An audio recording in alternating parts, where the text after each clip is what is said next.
India's number 1 varicose veins hospitals ఐబీసీను సంప్రదించండి. మీ నొప్పి లేని ప్రయాణాన్ని ప్రారంభించండి. నమస్కారం. మనం రకరకాల పంచతంత్ర కథలు వింటున్నాం కదా. అందులో ఒక కొత్త కథ చెప్పుకుందాం. పూర్వం మందుడనే ఒక నేత పనివాడు ఉండేవాడు. మగ్గాలు బట్టలు నేస్తారు కదా, పద్మశాలీలు అంటారు.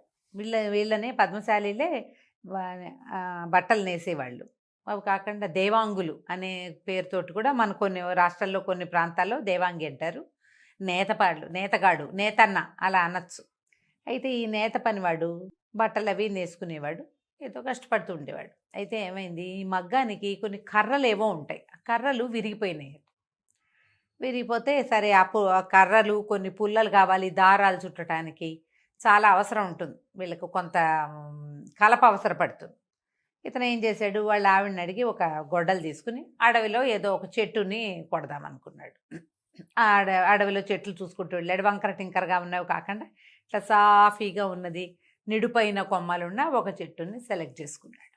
సెలెక్ట్ చేసుకుని ఈ చెట్టు అయితే మనకు చక్కగా సరిపోతుంది, ఇది రాజుగారి చెట్టు, అంటే ఎవరిది చెట్టు కాదు కాబట్టి మనం కొట్టుకోవచ్చు. రాజుగారి చెట్టుకి మళ్ళీ పన్నులు వసూలు చేసినప్పుడు ఈ చెట్టు కొట్టిన నేత పనివాడు ఎవరు అని కనుక్కున్నప్పుడు మనం శిస్తులు కట్టేసేయచ్చు, ఇది తీసుకుందామని భావించాడు.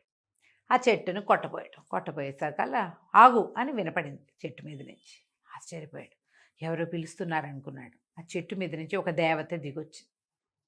బాబు, నేను ఎన్నేళ్ల నుంచో ఈ చెట్టును ఆశ్రయించుకుని ఉన్నా, కొమ్మలు అవి కొట్టేస్తే నాకు దెబ్బలు తగులుతాయి, కాబట్టి ఈ చెట్టును కొట్టద్దు అనేసరికల్లా ఈ నేత పనివాడు అన్నాడు, కొట్టకపోతే ఎట్టాగా మా అక్కయ్య, నాకు చాలా అవసరం, ఇట్లాంటి చెట్లు ఇంకా లేవు, ఇవి ప్రత్యేకంగా దీనికి ఉపయోగపడతాయి, మా పనులకు ఉపయోగపడే చెట్టు ఇది, మరి ఏం చేయమంటావు అన్నాడు. అనేసరికి దేవత అంది, నీకేం కావాలో చెప్పు, నేను అది ఇస్తాను, నీకు కావాల్సింది నేను ఇస్తా, చెట్టుని మాత్రం కొట్టద్దు అనగానే నేతవాడు ఆలోచించాడు. మందుడు బాగుందిగా, మంచి ఆలోచన, కాకపోతే ఏం కోరుకోవాలో తెలియలే, మరి నేను ఇంటికి వెళ్ళి మా వాళ్ళని ఎవరినైనా అడిగిరానా అన్నాడు. దేవత అంది, లక్షణంగా అడిగిరా, ఎవరినైనా కనుక్కో, నీకేం కావాలో చెప్పు, అది నేను నీకు ఇచ్చేస్తా, ఈ చెట్టుని మాత్రం నువ్వు ముట్టుకోవద్దు, కొట్టద్దు. సరే బాగుంది. ఈయన మన నేతన్నగారి మందుడు పరిగెత్తుకుంటూ ఊళ్ళోకి వచ్చాడు. ఊళ్ళోకి వస్తే ఊళ్ళో మొదట అరుగు మీద కూర్చుని ఆయన స్నేహితుడు కనపడ్డాడు. ఆ స్నేహితుడి దగ్గరికి వెళ్ళి, ఓరి నేను ఒక చెట్టు కొట్టడానికి వెళ్ళాను రా అడవిలోకి, అక్కడ ఒక జీజు ఉంది అమ్మ, మరి వనదేవతల్లే ఉంది, ఆవిడ నీకేం కావాలో కోరుకోమంది, చెప్పు ఏం కోరుకోమంటావు అన్నాడు. అనగానే స్నేహితుడు అన్నాడు, దానిదేముందిరా, ఓ రాజ్యం కావాలని కోరుకో, ఆవిడ ఏదో ఒక రాజ్యం ఇస్తుంది, చక్కగా నేనే నీకు మహామంత్రిగా ఉంటాను, హాయిగా ఉందాం, మన ఇద్దరం సుఖంగా రాజ్యం చేసుకోవచ్చు, నేను రాజు అయిపోవాలి, నాకు ఒక రాజ్యం కావాలి అని అడగరా అన్నాడు. అంటే సరే అని ఇంటికి వెళ్ళి మా ఆవిడని ఒకసారి అడిగొస్తానురా అన్నాడు. అనగానే స్నేహితుడు, వద్దొద్దు, మీ ఆవిడని అడగద్దురా, మీ ఆవిడని అడగద్దు, నేను చెప్పా కదా, నేను చెప్పిన ప్రకారం అడుగు, ఆ రాజ్యం వస్తే మీ ఆవిడకి కూడా మంచిదేరా అంటే ఇతనికి నచ్చల. మా ఆవిడకి ఏమో ఐడియాలు ఉంటాయో, అయినా మా ఆవిడని అడగద్దని ఎందుకు అంటున్నావు నువ్వంటే, మీ ఆవిడ తెలివి తక్కువది, స్వార్థపరురాలు, 2 పాయింట్లు ఉన్నాయి. సాధారణంగా ఆడవాళ్ళు అంటే ఈ పాయింట్లు చెప్తే ఈ కాలంలో కోపం వస్తుంది, కానీ ఆ కాలంలో అలా ఉండేదో ఏమిటో మరి. అతను మాత్రం ఏం చెప్పాడంటే, మీ ఆవిడకి ముందు చూపు ఉండదు, ఆడవాళ్ళకి ముందు చూపు ఉండదు, స్వార్థపరులు, తమకు బాగుండే విధానమే ఆలోచిస్తారు, కానీ అందరికీ బాగుండేది కానీ ప్రపంచానికి బాగుండే దానితో కానీ వాళ్ళకి సంబంధం లేదు, వాళ్ళకి ఆ రోజుకు బాగుండటమే కావాలి అంతే, వాళ్ళకి తెలీదు, అంత ప్రపంచం తెలీదు. ఆ కాలం ఆడవాళ్ళు మరి కూపస్థ మండుకాలుగా ఉండేవాళ్ళు కదా, చదువు సంధ్యాలు లేని కాలం కాబట్టి ఈ మాట చెప్పబడిందండి, మీరేం తప్పట్టుకోకండి, కథలో ఉన్నదే చెప్పుకుంటున్నాం మనం. అక్కడి నుంచి ఇతను అన్నాడు, అబ్బెబ్బే అట్టా కాదు, మా ఆవిడంటే పంచప్రాణాలు నాకు, ఆమె చాలా ప్రేమగా ఉంటుంది, చాలా శ్రద్ధగా వంట అది చేసి పెడుతుంది, ఎంతో శ్రద్ధగా ఉంటుంది నాతోటి, అడగకపోతే బాగుండదు కదా, నేను మా ఆవిడనే అడుగుతానన్నాడు. సరేనన్నాడు స్నేహితుడు. ఇంకేం చేస్తాడు, వీడు వింటలేదు మాట. సరే, ఈ నేతన్నగారు పరిగెత్తుకుంటూ ఇంటికి వచ్చాడు. మందుడు వచ్చి, ఏమే చెట్టు కొట్టపోతే చెట్టు మీద ఒక దేవత ఉంది, ఆవిడేమో నీకేం కావాలో నేను ఇస్తాను, చెట్టును కొట్టద్దండి, నా స్నేహితుడు ఉన్నాడు కదా సుబ్బయ్య, వాడేమో ఒక రాజ్యం అడగరా అంటున్నాడు అనేసరికల్లా ఈవిడంది, రాజ్యమా, ఇంకా నయం, ఆయనకి ఏమన్నా తెలివిందా లేదా, రాజ్యాలు అవి తీసుకుంటే ఆ రాజు పనులు మనకేమొచ్చండి, మనకొచ్చింది నేత పని అయ్యే, రాజుకు పోళ్ళు పనులు ఉండవు, కత్తులు కటార్లు వాడాలి, సింహాసనాలు అవి ఎక్కి కూర్చుని నెత్తి మీద కిరీటాలు అవి పెట్టుకోవాలి, మనకి కిరీటం పెట్టుకోవటం రాదు, సింహాసనం ఎక్కటం రాదు, కత్తి కటారు పట్టుకోవటం రాదు. బోళ్ళని కష్టాలు ఉంటాయి రాజు పదవికి, అవన్నీ వద్దు మనకి. చక్కగా ఇంకో తల ఇంకో జత చేతులు అడగండి. మనం నేత పని వాళ్ళం కదా, 2 చేతులు చాలవు మనకి.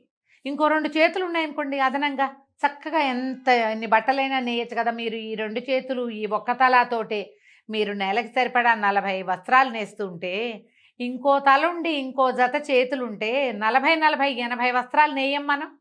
ఒక్క నెలలో 2 నెలలు డబ్బులు వస్తాయి, మనకు వచ్చిన పని చేసుకుంటాం హాయిగా. రాజు పనులన్నీ మనకెందుకు? మీ స్నేహితుడు ఒక మూర్ఖుడు, వాడికేం తెలుసు, వాడి తలకాయ అట్టాటివి పెట్టుకోవద్దు, చక్కగా ఇంకో తల ఇంకో జత చేతులు అడగండి అని. మనవాడు సరేననుకున్నాడు, ఇది నిజమే, రాజు పనులు మనకి రావు, నేత పనులు అయితే బాగా వచ్చు. సరే అనుకొని మర్నాడు పొద్దునే బయలుదేరి చద్దన్న తినేసి వెళ్ళాడు అడవికి. వెళ్తే వెళ్ళి ఆ చెట్టుని తట్టాడు. తట్టంగానే జేజి దిగొచ్చింది వనదేవత. ఏం కావాలి తమ్ముడు, నీకేం కావాలంటే అది ఇస్తానంది.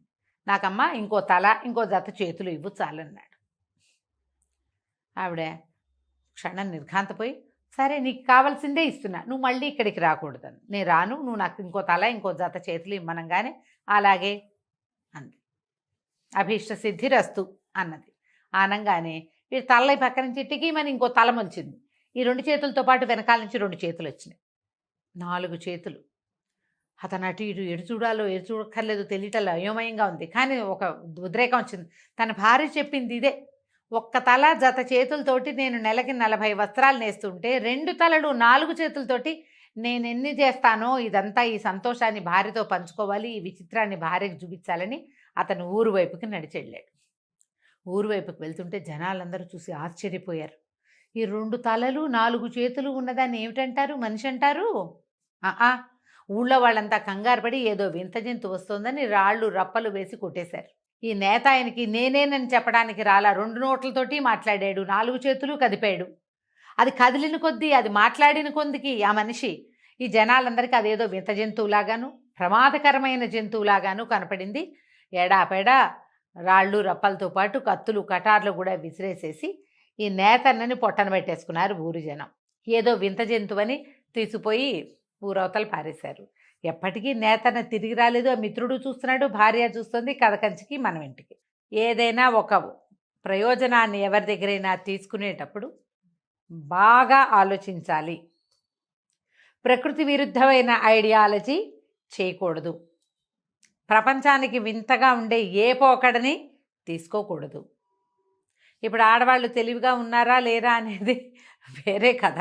ఇప్పుడు ఒక అమ్మవారు నీకు రాజ్యం ఇచ్చి నిన్ను రాజుని చేస్తే రాజు చేయవలసిన పని ఆవిడే నేర్పిస్తుంది కదా కదా ఆలోచించల. అనాలోచితమైన ఈ వరం వల్ల దొరికింది వరమే అయినా అది కాస్త శాపంగా పరిణమించేసింది. ఆలోచించి పనిచేయండి. ఇద్దరి దగ్గర ఐడియాలు తీసుకుంటే 2 వేరువేరుగా డిఫర్ అయితే ఈ 2 మానేసి 3వ వాడి దగ్గరికి వెళ్ళాలి, లేదా మన సొంత బ్రెయిన్ వాడుకోవాలి. మనకి బ్రెయిన్ లేకే కదా మనం సలహాలకు వెళ్తాం. ఇద్దరి దగ్గర తీసుకుంటాం, 2 విపరీతాలుగా ఉన్నాయి. అప్పుడు 3వది ఏమిటి?